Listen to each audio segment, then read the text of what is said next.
Don't nod like you knew that. I just made that up just as a segue into what I want to talk about. But I will tell you that I had one hell of a month. And felt like I was going back to school after summer vacation, and then I realized I didn't get much summer vacation.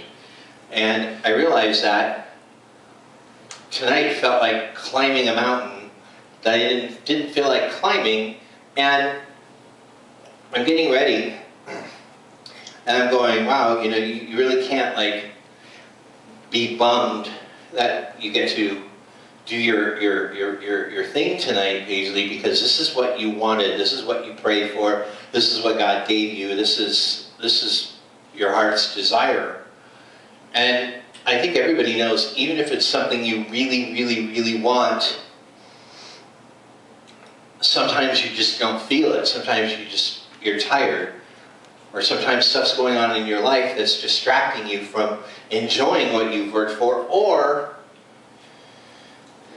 maybe there's just something wrong. When God led the Israelites into Jericho and had them march around the walls of Jericho and then shout at the right time and the walls came down, it was a huge victory for the Israelites. However, once the Israelites took over Jericho, they did what Israelites always did. They screwed it up. And in this instance, they had been instructed by God to take over the land, basically, and, well, kill everybody, but to not take any spoils, to not take any of the booty that they found. But of course, we being greedy people, we go into the place God has given us, and then we take all the free stuff we can take. So when they began to try to subdue the armies of Jericho, which God had promised to deliver into their hands, they were mighty surprised that they were getting killed in battle by really small armies, actually. And when news came back to camp that the Israelites were getting killed in battle, the Bible says that the hearts of the people melted and became as water. I love that. Oh man, you make my heart melt. Well, this is bad news that made the heart melt. So when your heart melts, that's what tonight's sermon is called, when your heart melts.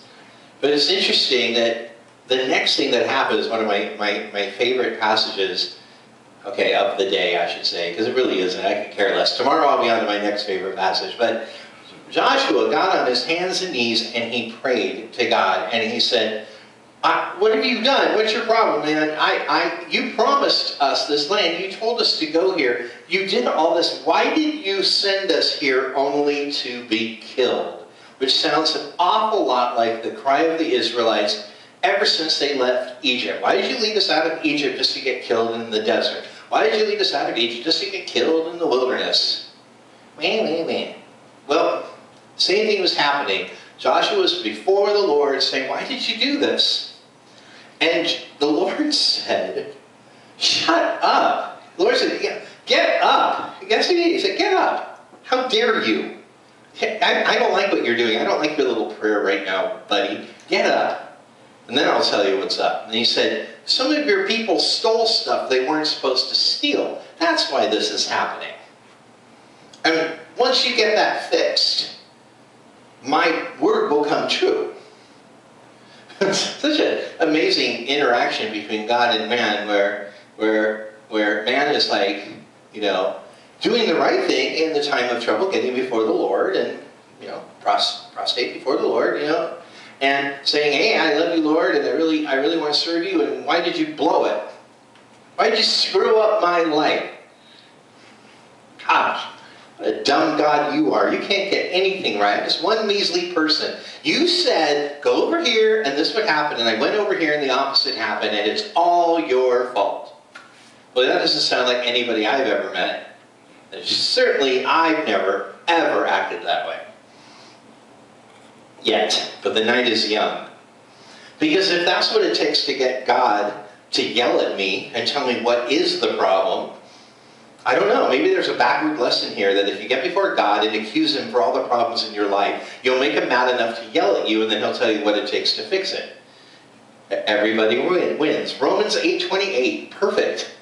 So God,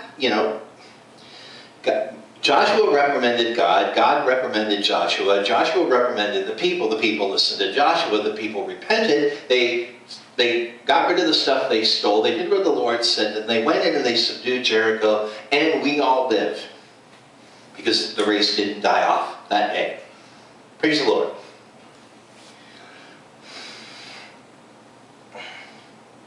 Let's go back to those melting hearts for a second. There's a proverb that says, hope deferred makes the heart sick, but when desire comes, it's a tree of life. It's interesting because the tree of life is also used in Proverbs to represent knowledge and wisdom in the Lord. So hope deferred, meaning your hope, whatever you're dreaming of, is put on hold for a while, tends to make your heart sick, or maybe melt. But when desire comes, when God comes through at the right time, He brings knowledge and wisdom and maturity with it. But this isn't all about God just giving us the desires of our hearts and it being like Christmas all the time. And I think this is one of the biggest errors in humanity in dealing with God. I am all for, if you're mad at God, you tell Him. I'm all for, if you want to rant and rave and cuss Him out and tell Him who's boss, be my guest. Because I know the guy, and I know that after a while, He will respond. And it may be ugly, but it will end pretty. Because that's His goal. So I've encouraged people for 28 years to be as honest and aggressive with the Lord as possible. I mean, some people lose their parents too young. Some people lose their children. And recently, someone lost their dog. And anyone who's lost a pet knows how painful that is. Maybe that's a good time just to say, God, maybe you screwed this one up. I know. Blasphemy, heresy, I don't care. Once you get past the dress, I'm not even afraid what flies out of my mouth. But in all honesty, I am convinced that God knows we think that way and feel that way anyways, that getting it out in the open is the beginning of conversation. And it's the beginning of our conversation with God that leads to Him saying what He knows is best for us. So I'm all for it. I'm not going to sit here and say that, Joshua was an idiot. Actually, I think Joshua moved things along rather fast by his behavior. It paid off. He ranted and raved, God ranted and raved, and we all lived. But I think one of the biggest mistakes in humanity in how we deal with God has to do with the outcome of our actions. We think if we win the golden ticket, the trip to the chocolate factory is going to be pleasant. And when it turns out to be creepy and dangerous, and, well, all the kids end up getting killed, or worse, I think we tend to backpedal in our faith as opposed to recognizing that a golden ticket is a golden ticket and not a guarantee that what it leads to is going to be positive. It made perfect sense in my head before I used that example, but now I will explain myself. I think countless people have gotten married before the Lord saying, this is the spouse God gave me, and had crappy marriages and said, God, where did you go wrong?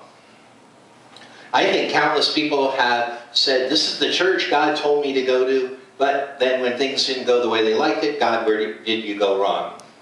Shall I start? Well, shall I end with some of my supporters who were just all hot and bothered all over me, and then when I said or did one thing that they didn't feel comfortable with, question God's fault in it. Not that God had no idea what I was going to say next week, by the way. So, we have moments in our lives where we have epiphanies or encounters or visitations or revelations that we call God.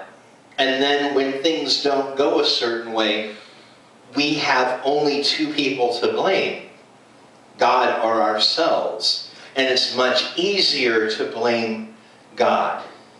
But he's hard to find when it comes time to blame someone, because he's not this physical punching bag that we can reach for. So we tend to find the closest representative of him possible to lay our blame on. And the problem is we miss the fundamental truth of life. That's all. Just that, we miss the truth of life. That's all. It's not some little thing. This is the most important thing you're ever going to hear in your life. Boy, did you come on a good night. Just ask me and I'll tell you. Life is about problems. Problems being solved. And the minute you solve one, you're on to the next one. The end. And the last problem you solve is what it's like to die. Then you've solved your last problem in this life. So to mistake a gift from God as being a failure of some sort because it comes with its own set of problems is kind of stupid. Because which problems would you like to have? There's this, you look at other people's lives and you go, my life sucks, but there's no way in hell I'd want to walk in their shoes. I don't know anybody who I'd rather be but me, and I wouldn't wish my life on anybody. It's the same thing with problems. Why would you trade in the problems God picked for you for the problems you can pick for yourself? It's an interesting thing to think about. Kind of reminds me of, why would you not eat what God serves you and go eat that pretty fruit on the tree God told you not to bother with? It goes all the way back to original sin, that it's part of us to say, yeah, that's great and all, God, but I'm going to do this. And the problem is we do that with the things God gives us, that we know God gives us. I hate using the marriage thing. I hate using it, but it's so easy because it's sitting right there, because it's a fact that no matter who you are with, you will have problems. Period. That's it. So which problems do you want? That's really what you're marrying. Which problems do you want to marry? Which problems do you want to adopt?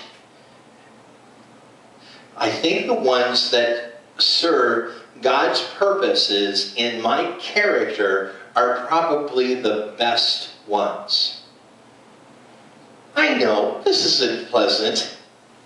This isn't pleasant. I'm not preaching on Good Friday, so I have to do a downer tonight. But seriously, it's the reality. It's the reality.